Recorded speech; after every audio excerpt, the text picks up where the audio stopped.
മിഥുന്റെ മരണത്തിൽ ഇപ്പോ വൈദ്യുതി മന്ത്രി കെ കൃഷ്ണൻകുട്ടി റിപ്പോർട്ട് ആവശ്യപ്പെട്ടിട്ടുണ്ട്.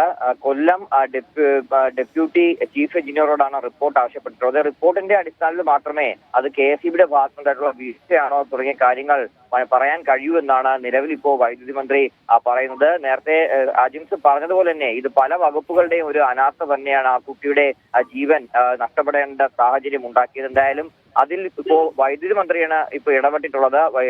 എത്രയും വേഗം തന്നെ ഈ റിപ്പോർട്ട് ഡെപ്യൂട്ടി ചീഫ് എഞ്ചിനീയർ സമർപ്പിക്കണമെന്നുള്ള നിർദ്ദേശമാണ് കൊടുത്തിട്ടുള്ളത്. അതിന്റെ അടിസ്ഥാനത്തിൽ തന്നെ ഇപ്പോൾ അന്വേഷണം ആരംഭിച്ചിട്ടുണ്ട്. എന്തായാലും KSEBിയിലെ ഉന്നത ഉദ്യോഗസ്ഥരടക്കം ഈ സ്കൂളിലെത്തി ഇതിന്റെ സ്ഥലവും മറ്റുമൊക്കെ പരിശോധിക്കും. ഇതെങ്ങനെ ഇങ്ങനെ സംഭവിക്കും, നേരത്തെ ഈ പരാതിയൊക്കെ നൽകിയിട്ടും എന്തുകൊണ്ടാണ് നാട്ടുകാരൊക്കെ പരാതി പറഞ്ഞിട്ട് എന്തുകൊണ്ടാണ് ഇത് ഇപ്പോഴും അങ്ങനെ തുടർന്നു തുടങ്ങിയ കാര്യങ്ങളൊക്കെ തന്നെ വിശദമായിട്ട് പരിശോധിച്ച് റിപ്പോർട്ട് സമർപ്പിക്കാൻ തന്നെയാണ് ആവശ്യപ്പെട്ടിട്ടുള്ളത്. അജിം.